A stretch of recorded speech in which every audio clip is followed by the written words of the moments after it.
Hi team, I hope you're all well. Today we are going to be doing my May TBR. I am really excited about this but also very anxious. I have a lot of chunky books I want to get to in May and I'm a little bit nervous because we're coming off the back of 30 books in 30 days in April. At the point of filming this there are still I think 9 days of the month left, so I'm not quite there. In fact, I'm actually a little bit behind, but I'm hoping I can catch up and I can actually manage it. But I'm a little bit anxious about getting in a slump and I've got so many chunky books that I want to get to this month. So here's to hoping that the prompts will be nice to me this month. So without further ado, let's get into it. We are going to start off with the Patreon pot. As always, I'm terrified about doing this because I'm aware that Empire of the Vampire is in here and a couple other chunky books. So let's get into it and find out what I will be reading for my Patreon pull.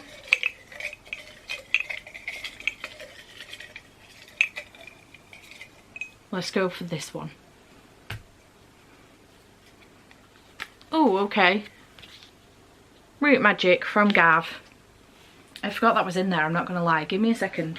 Okay, so we do have Root Magic by Eden Royce. This one has been put on here by Gavin and it was gifted to me by Cece, so thanks Cece for this one. And the synopsis, it's set in 1963. Things are changing for Jezebel Turner. Her beloved grandma has just passed away.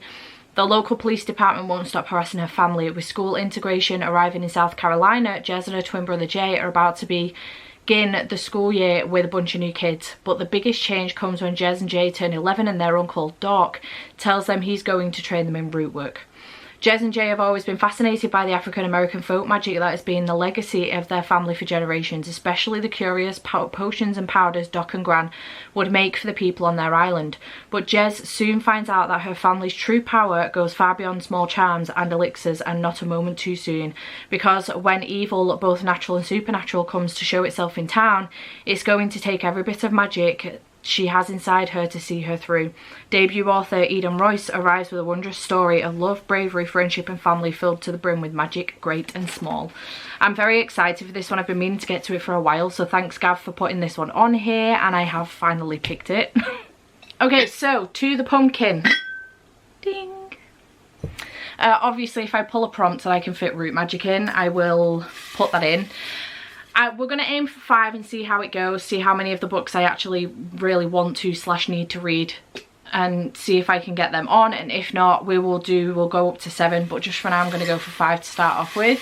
So our first prompt, hoping I pick some out I haven't had before that isn't too difficult. A book that I think will make me laugh from wrong geometry. Okay, let's see. Oh, okay, yeah. I think this will work for this one, which is perfect because it's the Literature Book Club pick for May.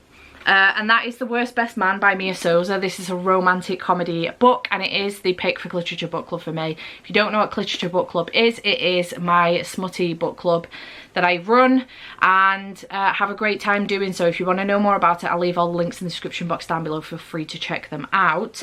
So this one says, you are cordially invited to witness the worst best man get what he deserves. A wedding planner left at the altar. Yeah, the irony isn't lost on Carolina Santos either. But despite that embarrassing blip from her past, Lena offers an opportunity that could change her life. There's just one hitch. She has to collaborate with the best man, make that worst man from her own failed nuptials. Marketing expert Max Hartley is determined to make his mark with a coveted hotel client looking to expand its brand. But then he learns he'll be working with his brother's whip-smart, stunning, absolutely off-limits ex-fiancée. And she loathes him.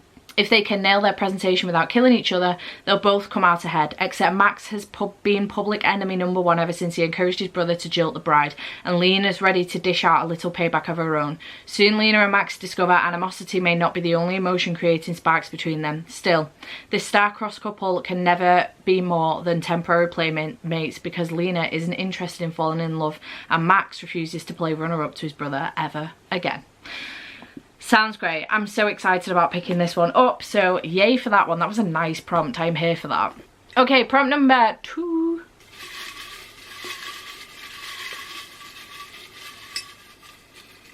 Just one. This one.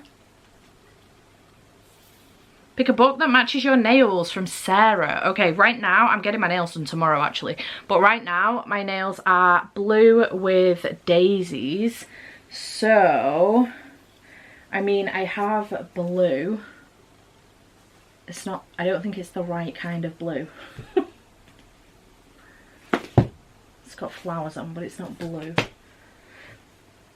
None of my required reads fit. Let's have a look. Okay, that took a hot minute. I was umming and ahhing about wrong place, wrong time, because that fit perfectly with my nails. But I thought about final book support group. So there is around a final book support group towards the end of the month, and I want to focus on duologies if I can do.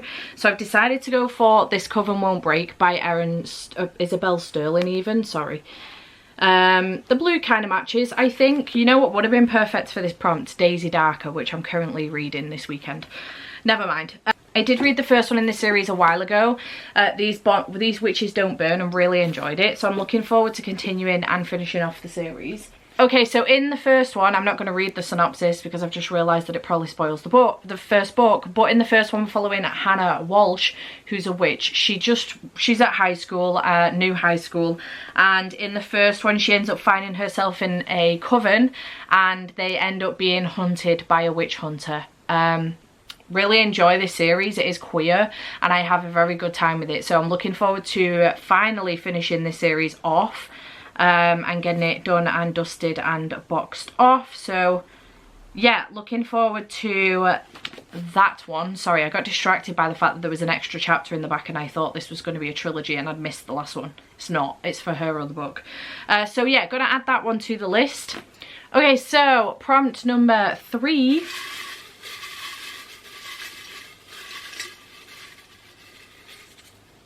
We have book with your favourite colour on the cover from Robin Reed. So my favourite colour is black or blue. Don't come at me for that because black is a colour. I don't know what to tell you. And from my list, I am going to pick up Legacy of Ash by Matthew Ward. This is one of the chonkers that's on my list, my TBR this month. I am incredibly overwhelmed.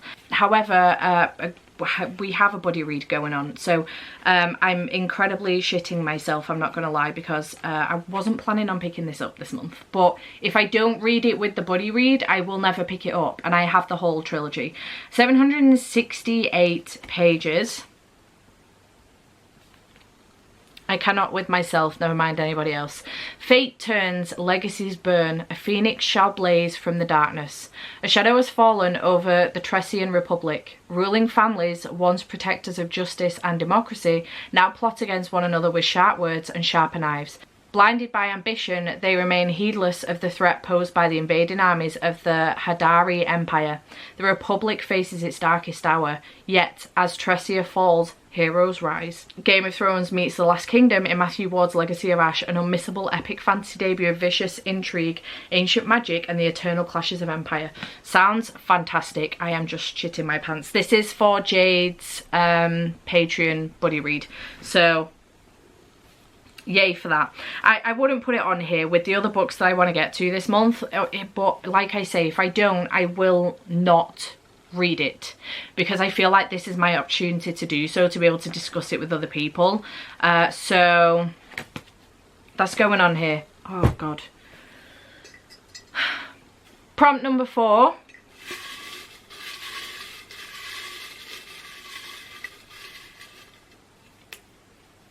Is a book with My Favorite Trope from Anna. My Favorite Trope is fake dating or friends to lovers, but from the books I've got left on here, they're not romance, so I want to try and pick a trope maybe that isn't a romancy trope, that is maybe something I just enjoy in a book. So let me just have a quick look of what I've got and see if I can make this work. I think I've managed to find a book that fits my trope. I wasn't expecting that. So I'm going to go for The Witch and the Vampire by Francesca Flores. This is a new release. In fact, I don't even think it's out yet. I don't think it's due out until May. I don't know why I have my copy. I got it from Forbidden Planet. Yeah, it comes out on the 2nd of May. So I am really intrigued by this one. This is following Ava. It's a queer Rapunzel retelling where a witch and a vampire who trust no one but themselves must journey together through a cursed forest with danger at every turn. So it's following Ava and Kay. Ava is a witch, so is Kay, but Ava, they used to be best friends until one night 2 years ago when vampires broke through a magical barrier protecting their town, and in the ensuing attack, Kay's mother was killed and Ava was turned into a vampire. Since then, Ava has been trapped in her house. Her mother Eugenia needs her. Ava still has her witch powers and Eugenia must take them to hide that she's a vampire as well. Desperate to escape her confinement and stop her mother's plans to destroy the town, Ava must break out, flee the forest and seek help from the vampires who live there. When there is another attack, she sees her opportunity and escapes. Kay, now at the end of her training as a flame witch, is ready to fulfill her duty to kill any vampires that threaten the town, including Ava. On the night that Ava escapes, Kay follows her and convinces her to travel together in the forest while secretly planning to turn her in. Ava agrees, hoping to rekindle their own friendship and the romantic feelings she started to have for Kay before that terrible night. But when monstrous trees that devour humans haul vampires who attack from above and Ava's stepfather tracking her, the woods are full of danger. As they travel deeper into the forest, Kay questions everything she thought she knew.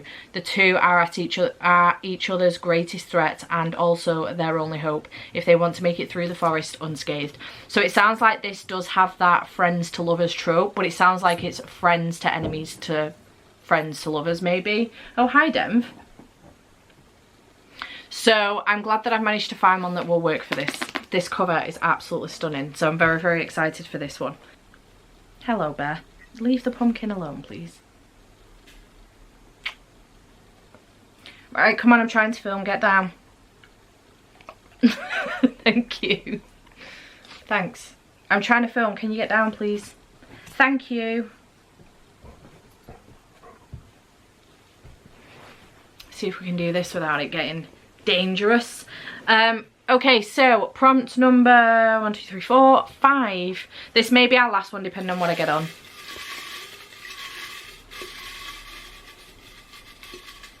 I'm just very intrigued as to what I'm doing.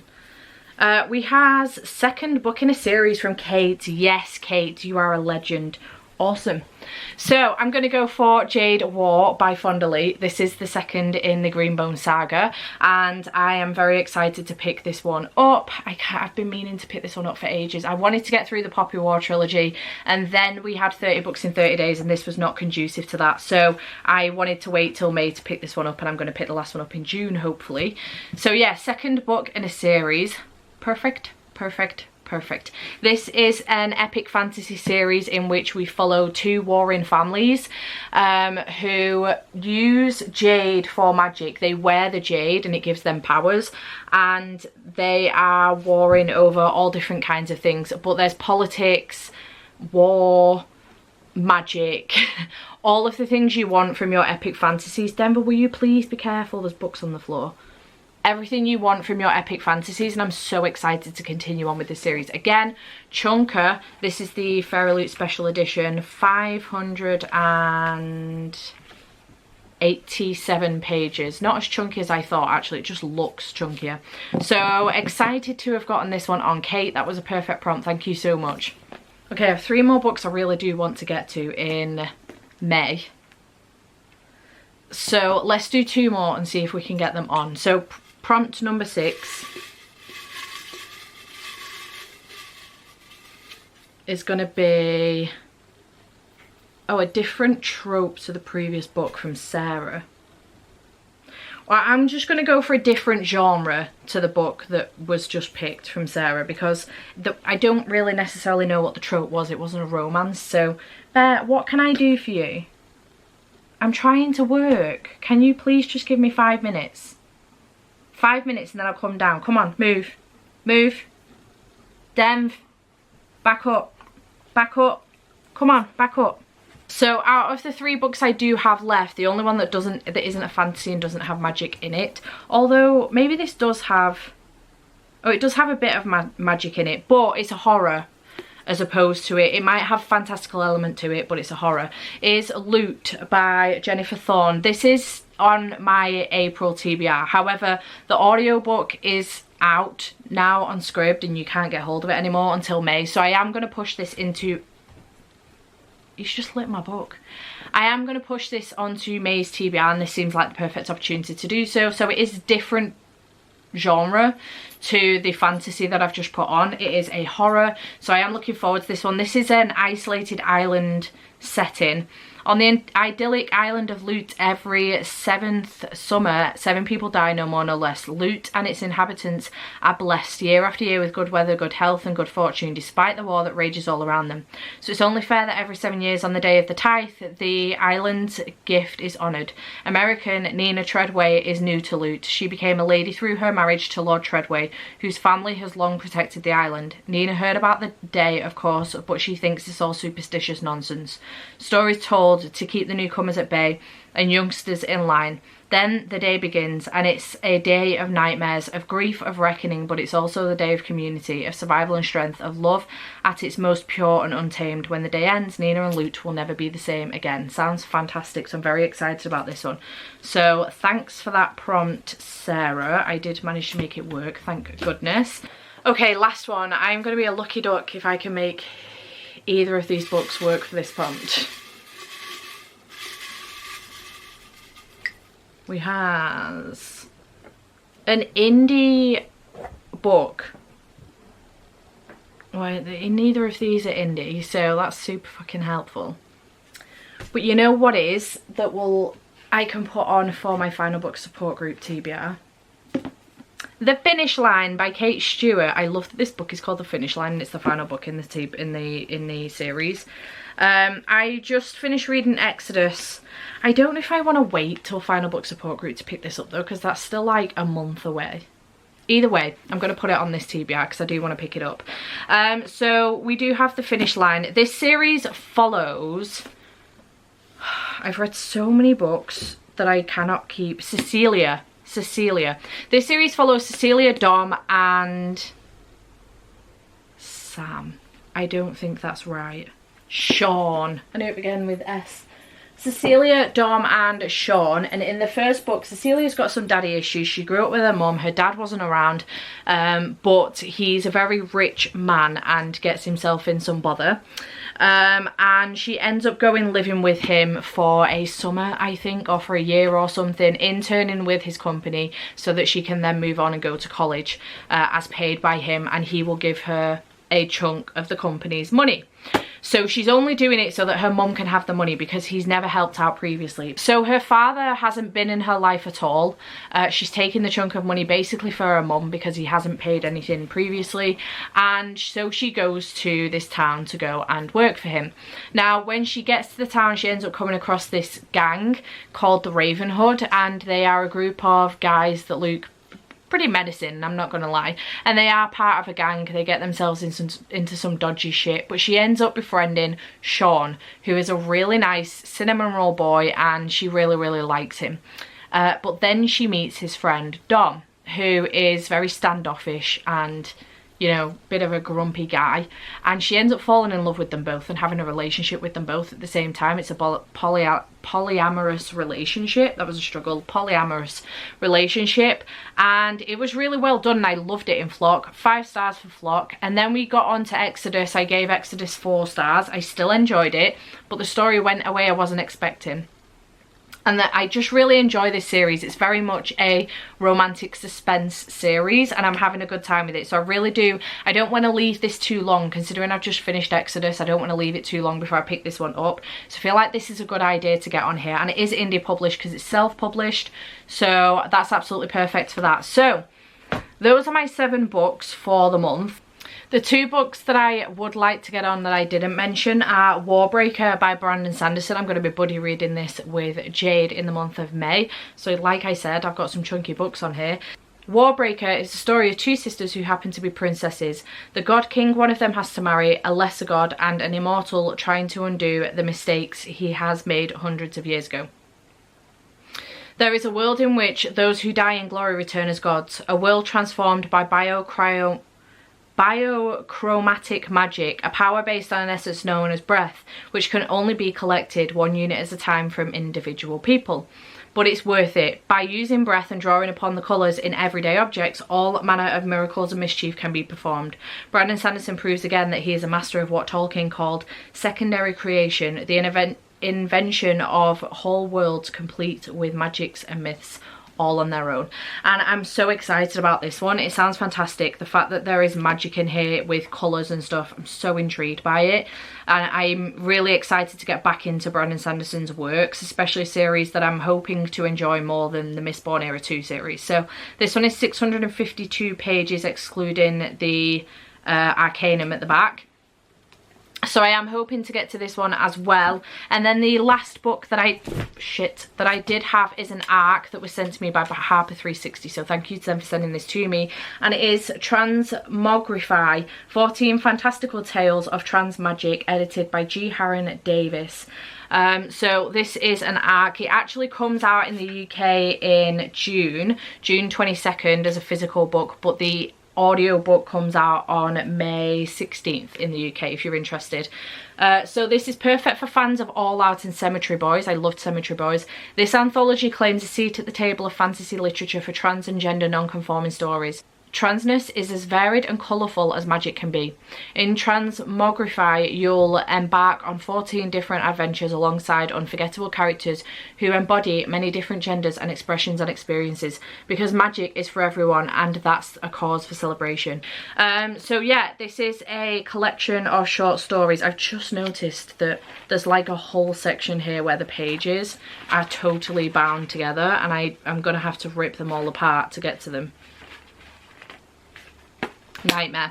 But I'm looking forward to this one, so keep your eyes open if you're interested in your queer anthologies. This will be a perfect one. So yeah, that's the other book that I wanted to get onto my TBR. So this is how my TBR looks. It's a very large TBR. I'm not gonna lie, I'm not happy about it. We do have 1, 2, 3, 4, 5, 6, 7, 8, 9, 10 books on here. I will probably read outside of this as well, because I always do. However, what I will say is I've not done too bad for Final Book Support Group, because we've got This Cover Won't Break and The Finish Line. I am starting a series with Legacy of Ash and The Worst Best Man. But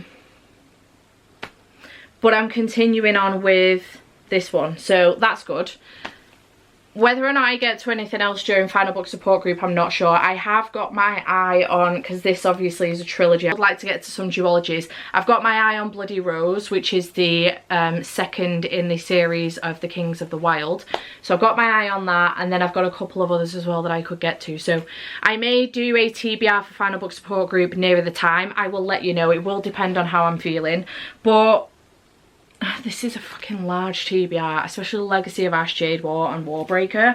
I'm shitting my pants. I am glad that I've got a mix of books in there though. I've got some, I've got a couple of romances, I've got a middle grade, I've got some horror, and then quite a bit of fantasy. So we'll see how this goes. But yeah, chat to me in the comments down below. Have you read any of those? I hope you have enjoyed this video. Are you going to be taking part in Final Book Support Group? What are you planning on reading? I hope you have enjoyed this video, and I shall see you in the next one.